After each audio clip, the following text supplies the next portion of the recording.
사랑하는 성도 여러분, 2월 6일 금요일 아침입니다. 하나님의 은혜와 평강이 함께하기를 축복합니다. 좋아요, 구독 꼭 눌러주세요. 우리 천만 성도 큐티하는 그날까지 함께 달려가도록 하겠습니다. 오늘 우리에게 주시는 하나님의 말씀은 마태복음 10장 34절에서 42절까지 말씀인데요. 42절의 말씀을 같이 읽도록 하겠습니다. 또 누구든지 제자의 이름으로 이 작은 자 중 하나에게 냉수 한 그릇이라도 주는 자는 내가 진실로 너희에게 이르노니 그 사람이 결단코 상을 잃지 아니하리라 하시니라. 아멘. 제자로서의 삶을 산다는 것은 쉬운 일은 아닙니다. 제자로서의 사는 삶은 삶과 죽음의 기로에 서 있다. 우리가 이렇게 볼 수 있습니다. 그래서 만약 면류관만 준비되는 건 아니죠. 그래서 제자로서의 삶을 살다 보면 때로는 잃는 것이 있습니다. 물론 잃는 것이 있다면 얻는 것도 있죠. 오늘 본문 말씀에서 예수님께서 그렇게 말씀하십니다. 제자들에게 파송하시면서 하시는 말씀이 제자로서의 삶을 살 때에 잃는 것이 있는데 그것은 가족도 잃어버리고 평화도 잃어버리고 목숨도 잃어버릴 수 있다. 이렇게 말씀하십니다. 그 대신 얻는 게 있잖아요. 예수 그리스도, 생명. 이것이 우리에게 귀한 것이죠. 그러니까 가치를 어디에 두느냐가 굉장히 중요한데 우리가 세상 가운데 있기 때문에 또 가족과의 관계에 있기 때문에 세상의 어떤 질서와 가족과의 관계와 어떤 그런 인연, 이런 관계를 중요시 여기다 보면 복음을 타협하거나 복음을 배제하거나 복음의 순서를 뒤로 미룰 수 있다라는 전제에서 예수님 말씀하십니다. 그래서 모든 가치의 기준을 생명, 예수 그리스도에게 둔다면 그것으로 인하여서 오는 갈등과 어떤 평화의 깨짐, 또 관계의 깨짐, 뭐 이런 것들이 있을 텐데 그래서 각오해라 이렇게 말씀하시는 거예요. 그래서 주님께서 이 땅에 오실 때에 평화를 주러 온 것이 아니라 검을 주러 왔다 이렇게 말씀하시는 거예요. 이 평화는 원래 뭐 그 외형적인 어떤 평화 이런 거 이야기하는 거 아닙니다. 이 평화라는 것은 진짜 평화가 뭔가, 진짜 평화를 깨뜨려서 온 것이 아니라, 관계성 속에서 어떤 분리를 이야기하는 거예요. 그죠? 그래서 예수 그리스도를, 사랑하고 진리를 바라보다 보면, 우리가 일반적으로 관계성 속에서 맺어지는 그런 어떤 평화는 깨어질 수가 있어요. 진리를 추구하다 보니까 우리는 예수 그리스도를 추구하다 보니까 예수 그리스도와 맞지 않는 부분에 있어서는 어쩔 수 없이 갈등과 평화가 깨어질 수밖에 없다라는 것입니다.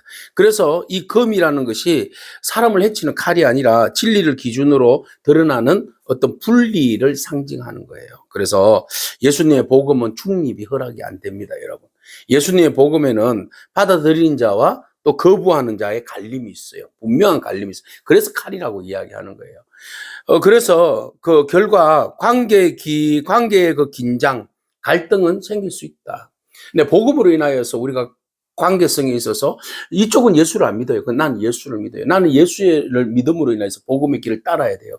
그러다 보니까 서로 생각이 다르고 가치관이 다르고 또 추구하는 신앙이 다르면 분리될 수밖에 없잖아요. 그죠? 그러다 보니까 두 사람 사이에서 평화가 깨어지는 거죠. 그러니까 그 사이에서 나는 진리의 엄연한 잣대로 칼을 대기 때문에 검으로 인하여서 이런 것들이 이제 제2의 제3의 갈등이 올 수 있다. 충돌을 각오해라. 예수 그리스도 복음의 진리를 때문에 오는 가족 간에 친구 간에 어떤 관계성 속에서의 충돌은 반드시 있다라는 것을 예수님께서 말씀하시는 거예요. 이 충돌을 피하기 위해서 관계성을 계속 유지하기 위하여서 복음을 타협하거나 복음을 뒤로 뭐 버리거나 그러면은 이것도 저것도 안 된다는 거예요. 그래서 예수 그리스도의 생명의 가치가 너에게 있어서 어떤 가치인가? 예수 그리스도의 가치가 어떤 가치인가? 정말로 그 가치가 네가 생각하는 평화가 깨어지더라도 그 가치를 추구할 수 있는 건가에 대한 결단과 각오를 이야기하는 겁니다. 그래서 내가 온 것은 사람이 심지어는 그 아버지와 딸이 어머니와 또 딸이 어머니와 며느리가 시어머니와 불화하려 합니다. 결국 예수님께서 불화하려고 가정을 막 흔들으려고 오신 건 아니고 복음 때문에 이 현상이 일어난다. 가족 안에 신앙적 갈등이라든지 어떤 이런 것 때문에 어쩔 수 없이 오는 충돌이 있을 수 있다라는 겁니다.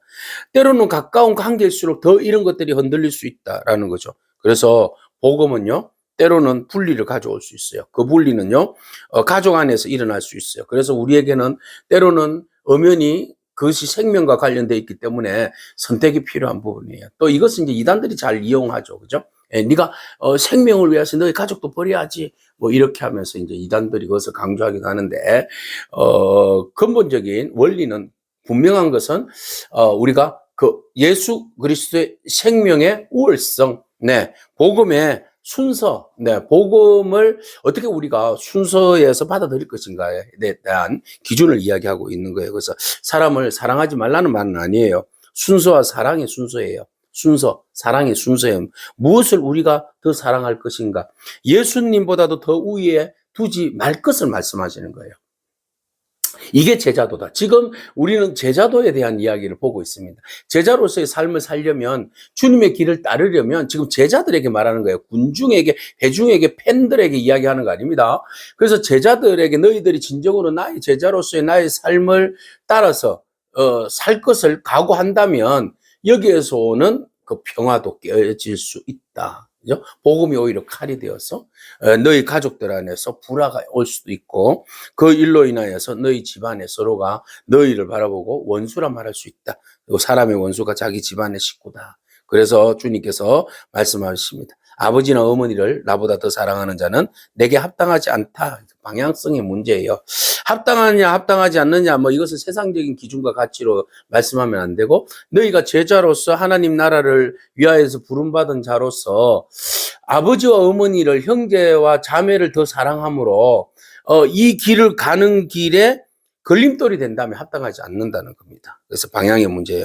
완벽해야 내가 합당한 것이 아니라 예수 그리스도의 삶의 그 최고 가치를 두고 있느냐 없느냐의 문제예요. 내가 그리스도가 정말 내 삶의 최고의 가치인가, 그렇지 않는가, 이것이 이제 우리에게 필요한 결단이에요. 그래서 아들이나 딸을 나보다 더 사랑하는 자도 내게 합당하지 않다. 나를 따르는 제자로서의 방향성이 온전치 않다라는 겁니다. 그래서 시선을 좌로 우로 가리면, 보게 되면 우리의 방향성이 흔들리게 되어 있어요. 그래서 가족의 신앙이 기준이 되면 어떻게 해요? 복음은 타협하게 되어 있어요. 그죠? 네. 그래서 가족의 기대가 주님의 뜻을 가릴 수 있어요. 예, 제자도가 무너져요. 그죠? 예, 가족에 대한 기대가 크면 클수록 가족에 대한 집착과 가족에 대한 어떤 그 인연에 대한 어떤 그것을 분리하지 못하면 그것으로 인하여서 우리 제자도는 완전히 무너지는 거죠. 그렇다고 뭐 제자도가 완전히 가족과 결별하라는 말은 아니고, 어디에다가 가치를 둘 것이고 방향을 어떻게 잡아야 할 것인가가 더 우리에게는 중요하다라는 것입니다. 그래서 주님께서 참 고민스러운 거죠. 가장 중요한 관계를 시험대에 올려놓은 겁니다. 가족들. 우리가 관계에 있어서 가장 뗄 수 없는 것이 가족이잖아요. 가족. 네, 가족들 제일 뗄 수 없는 그런 관계인데, 그 관계가 네가 복음을 위하여서 제자도의 삶을 위하여서 그 길을 가는 데 있어서 그 길마저도 너에게 그 관계가 불편하거나 걸림돌이 된다면 어떻게 할 것인가에 대한 이야기를 하고 있습니다. 그래서 누구를 가장 사랑할 것인가, 누구를 따를 것인가, 예, 가족을 버리는 말은 절대 아닙니다. 예수 사랑이 최우선 자리에 두어야 그것이 제자도다라는 겁니다. 내 방식과 내 계획과 내 안전이, 내가 주인 삼는 것, 내가 최고라고 생각하는 것, 그 위에 예수 그리스도를 올려놓아야 한다. 이것이 제자도의 삶입니다. 그러면 오늘 우리의 삶에 있어서 내 삶의 가장 중심, 가장 우선적인 것은 무엇입니까? 여러분 한번 생각해 보시고, 정말로 주님이 내 삶의 가장 순위가 위에인지, 가장 사랑하는지 우리 자신들을 한번 돌아보기를 축복합니다. 자, 그렇게 해서 예수님은 제자도에 대한 이야기를 굉장히 좀 무게 있게 말씀하세요. 또 자기 십자가를 지고 내게 나를 따르지 않는 자도 내게 합당하지 않다. 네, 합당하지 않다. 방향이 올바르지 않다. 그죠? 또 자기 목숨을 얻는 자는 잃을 것이고, 나를 위하여서 자기 목숨을 잃는 자는 얻으리라. 주를 위하여서 헌신하는 자를 찾고 있어요. 주를 위하여서 진정으로 각오할 수 있나, 죽을 각오를 할 수 있나 라는 이야기를 하고 있는 겁니다. 그래서 복음을 위하여서 주의 제자가 된다는 것은 쉬운 일만큼은 아니다. 영광의 길만큼은 아니다. 그래서 면류관을 얻는 길만은 아니다. 그 길은 협잡하여서 좁아서 그 길을 따른 자가 적고, 좁은 문으로 걷기 때문에 환영을 받지 못해. 이 땅 가운데서는 굉장히 배고프고 힘들고 슬픈 일이에요. 그래서 우리가 목회자의 길을 우리가 성공신학에 의해서 좀 이렇게 화려하고 멋있고, 네, 대형 되어 있는 교회들을 보면서 목회자가 되면 참 좋겠다 이런 생각이 들을 수도 있어요. 그러나 지금 상황은 목회자의 길을 간다고 그러면 오히려 말릴 때가 아닌가 이렇게 생각되어져요.